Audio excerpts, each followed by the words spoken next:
So, as I mentioned, we are celebrating Dias de los Muertos, and I've invited 4 members of our community to talk about the spiritual lessons of their ancestors. And first is someone who doesn't live here any further, but is living in Washington, D.C., and he sent us a small video. So here first is Henry. I used to go to my grandparents' house over the weekend, and we used to spend an amazing time together. It allows us to get to know each other better. We used to do arts and crafts and watch TV and go on walks together. It was a lot of fun. Two of the lessons that they passed on to me that have stuck with me into adulthood are finding the beauty within and creativity. The beauty within, the way that they taught me that was by supporting me in every endeavor that I undertook and celebrating my victories and reminding me that I was worthy and beautiful. And that always made my day. When it came to creativity, that has been an important role for me today because in my day-to-day life, I find time to, through journaling, come back to the present moment and allow myself the opportunity to experience joy that surrounds me. One of the things that I wanted to share with you guys is that I learned this year that Dia de los Muertos is listed on UNESCO's Intangible Cultural Heritage List for its contributions to spirituality and humanity. I hope that you enjoy Dia de los Muertos and take some time to honor the spiritual lessons of someone from your past that has made a positive impact on who you are today. So there's Henry. Thank you, Henry. If you're online there, Henry, thank you. We love you. We appreciate you. And now I'm going to invite one of our members up, Tony Ortiz, to talk about the lessons of his ancestors as Tony makes his way to the platform. I'll hand this off. Give him a round of applause. Here you go. And we need the microphone right here.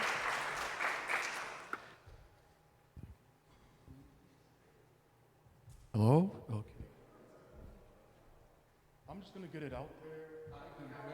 I am very nervous, and Reverend Ken told me, no, you're not. You are excited. But I'm sure that's for Reverend Ken. So anyway, I told him this yesterday, and as you see, my hand is shaking. Actually, it's just waving, it's not shaking. I told him this yesterday, excuse me, and he said, but it's today, you're going to speak tomorrow. But anyway, but we will get through this. So, good morning, saints. We have a lot of saints here. Buenos dias. My name is Omar Antonio Ortiz Ramirez, and all of that was shrunk down to Tony. I happen to be an American, a Latino, Puerto Riqueño, a New Yorker, and you see all those little varieties, ingredients that makes this vessel that is called Tony. And Puerto Rico is also made of different ingredients. We have from the continent of Africa, there are the Western countries. So Puerto Rico still celebrates the people that are the Yoruba people still in Puerto Rico. And we also celebrate Spain. Of course, Spain came over and sent the explorers, and it is said that they brought some slaves, but we also, through history that I've read, there were some explorers from Africa that came and settled in Puerto Rico. My cousin Iris and I are trying to go ahead and explore that and see what that's about, but we don't know much of that yet.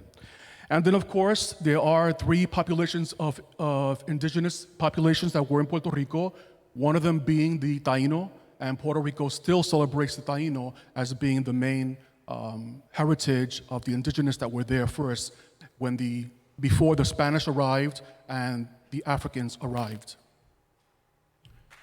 Dia de los Muertos is actually a celebration, as you may all know, from Mexico. And so as a Puerto Rican raised in New York, and I lived 4 years in Puerto Rico, we celebrated All Souls Day, which is more on the Catholic side, and we celebrated also All Saints Day. So we didn't do anything really special for our ancestors. We did light candles at church on a Sunday, but if All Souls Day and All Saints Day was on a weekday, we didn't go back to church. We just celebrated that on Sunday. As I said here, I put a little bit of different pieces that shows what makes my past, my ancestors. We have Africa, my family names. I have Reyes, Melendez, Ayala, Rivera, Lopez, and these are just a few. My cousin and yeah, as you all do, if you all do your genealogy, you will find out it just goes up and up and up. And if you happen to be anything white European, you have even more records than we do. So, and then of course I added Spain, Africa, and of course Puerto Rico, Figueroa, Sanchez. The lady on the right here, by the way, any of the names of the people, they have transitioned. So the lady all the way to the right is my great-grandmother, Señora Juana Figueroa Melendez. She is my grandfather's mother. We are so proud to have this wonderful picture in our family because my father and his family are from Ciales. It's much in the mountains, very rural. They had to walk, I don't know how many miles to get water and so on. And a photographer went up there and for a quarter took this picture, and 2 weeks later he brought it back. So praise God, we have this picture of my great-grandmother, and you can see she looks very indigenous. But we're not sure because some of her siblings have blue and green eyes. So we don't know what the mixture there is. The lady on the left, is my grandmother, my abuelita Angelina Reyes Rivera. You can't see it there, but she had blue eyes. Her great-grandparents were from Spain, and they came to Puerto Rico. And like I said, my cousin Iris and I are still looking into what's that all about. The young girl is my Titiana, who's still alive, happens to be my godmother. She has the blue eyes that my grandmother gave her. My uncle Andres on the right, and she's holding a little girl who happens to be my favorite aunt, Juanita. My great-grandmother, by the way, was curandera. And Ciales was very far from the metropolitan area, so curandera is a medicine woman, and she learned that through her ancestors. She knew how to cure people with herbs and spices, and children from all over and adults would come to her to get some help because it was too far to go to San Juan and the metropolitan area.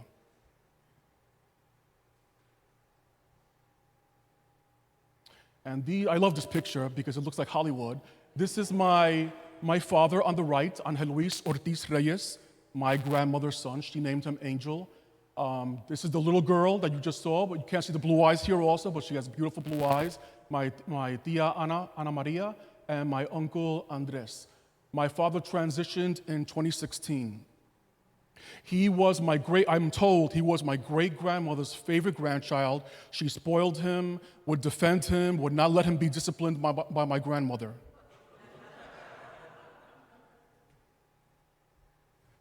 Here we have on the left is my biological mother, Gloria Mercedes Ramirez Sanchez. My mother's family hails from the west side of Puerto Rico called Las Marias.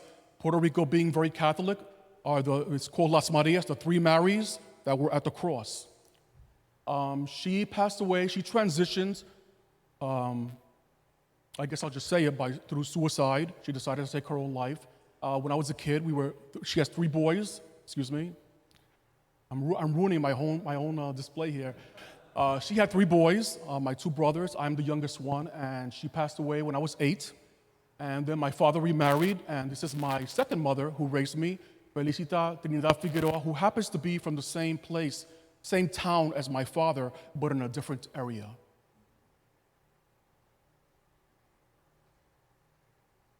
And that beautiful, God bless him, little boy, whose mother abandoned him. I can't believe it. Look at that beautiful face.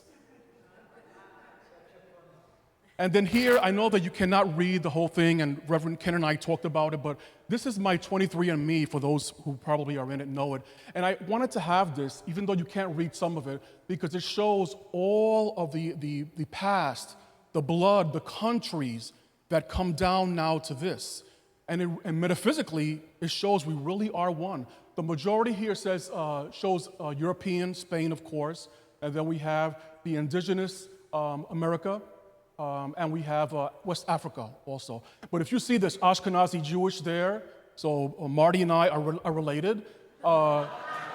There's Greek, There's Greek. I mean, it's just incredible. And this is just one piece. It's longer than this. So imagine we are really all one. Oh, God.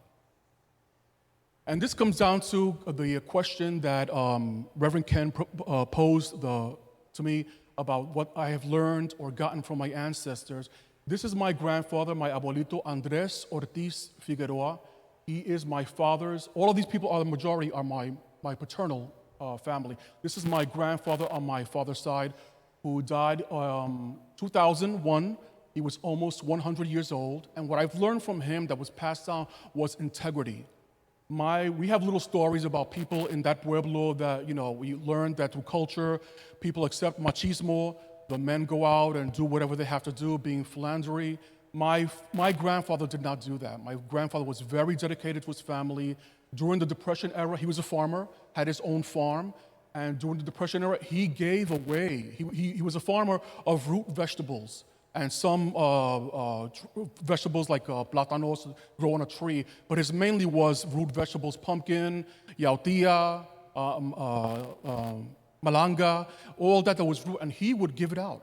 He would just give it to the people who needed it. He didn't charge them, and some people thought he was dumb, and he felt no, not at all. And of course, the blessing is that he knew he didn't lack anything. And that's amazing to me because I don't know if you noticed in the first picture of my great-grandmother, that little shack to the right was their house. And it really was a little wooden shack. You could see through the slabs. And 13 people lived there. And yet they were happy and fine to go down and get the water and help everybody. So the biggest thing that I learned was integrity, which I believe also his mother, which was Juana Figueroa, my great-grandmother, passed down to him. And my ancestors, of course, we have this thing in the world, humanness, about blood and the family. But I wanted to share this picture, and many of you may remember Susan LaRue, which is the beautiful lady in the middle, also had beautiful blue eyes. She transitioned in 2019.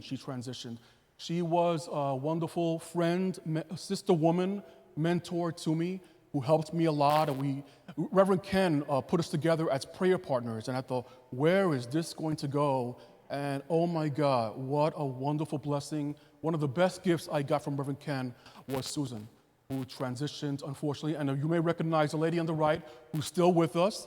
That beautiful, elegant woman is Francine Brevetti, the Italian, who's not here right now, but we love her also. And we were good friends with Susan and visited her. Oh, well, there you go. So I just want to leave you guys with celebrate your loved ones, your ancestry, a blessed Dia de los Muertos, and All Souls Day to all of you. As you saw, we really are one. And metaphysically, that's a whole different stage because metaphysically, we all here are one. And I thank all of you for your kindness and sharing. Maya Angelou talks about the thing that we will remember is how people made us feel. And that is so true in this community. And so I encourage you, keep the practice, praying and meditation, and enjoy your lives as being one. Thank you. For Tony. Great job.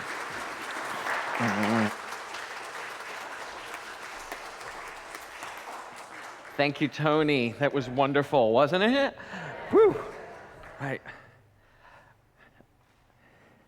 And next, as I'm setting the stage, Ana Araujo. Come on up, Ana. Ana,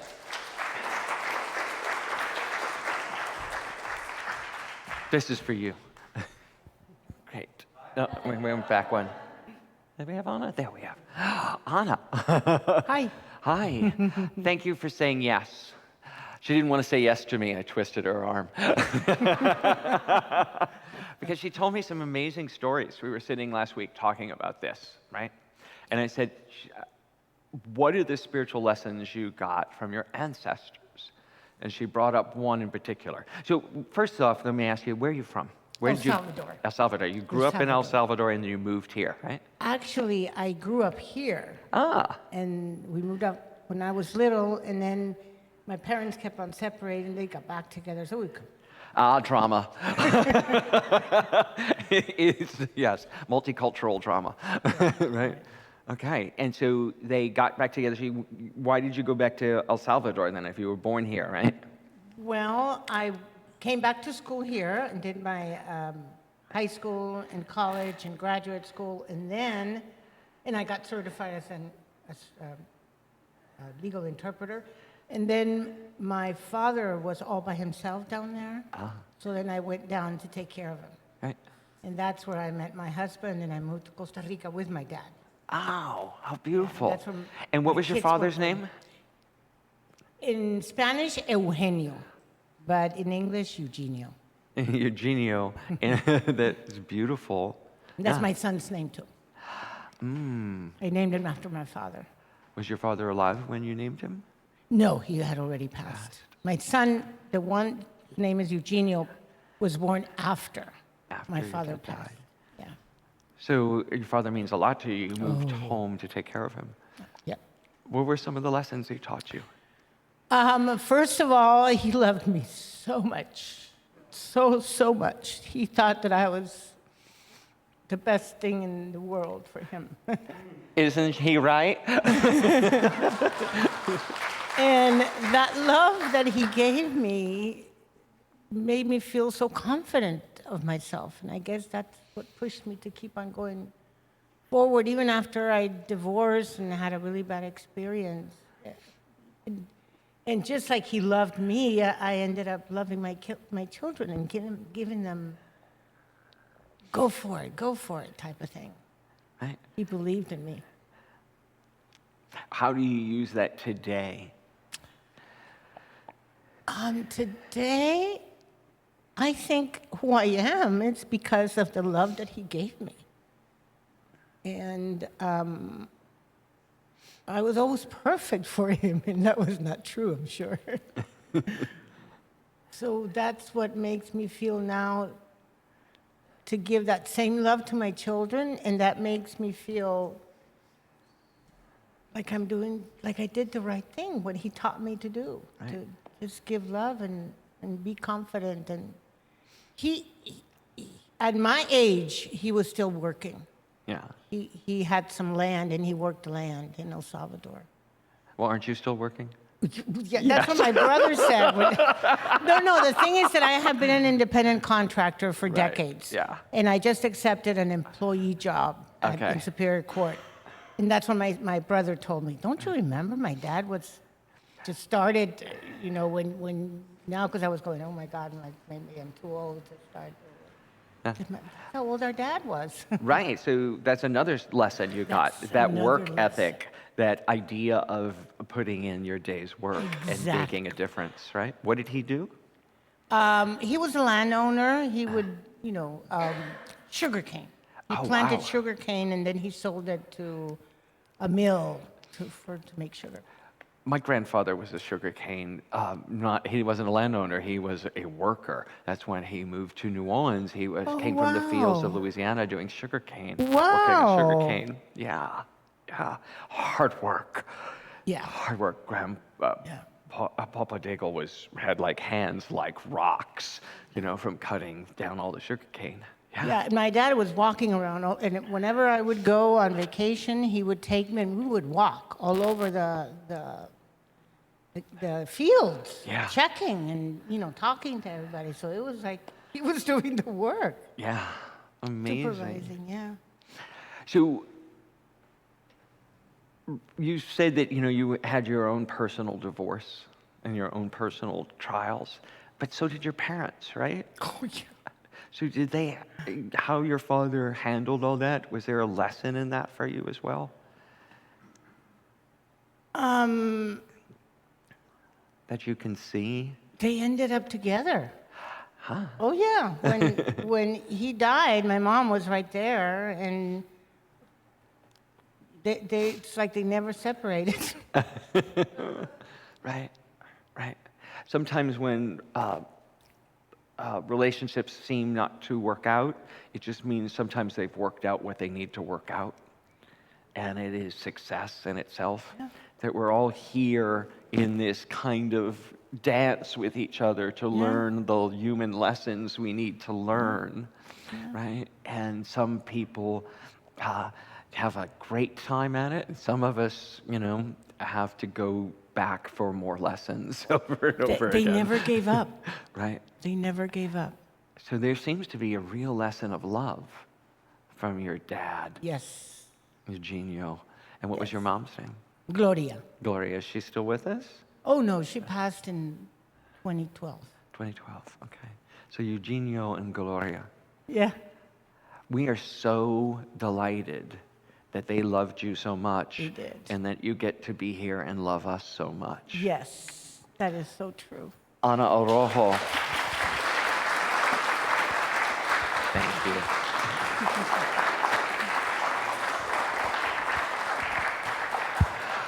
And then for our final speaker, David Monticalvo.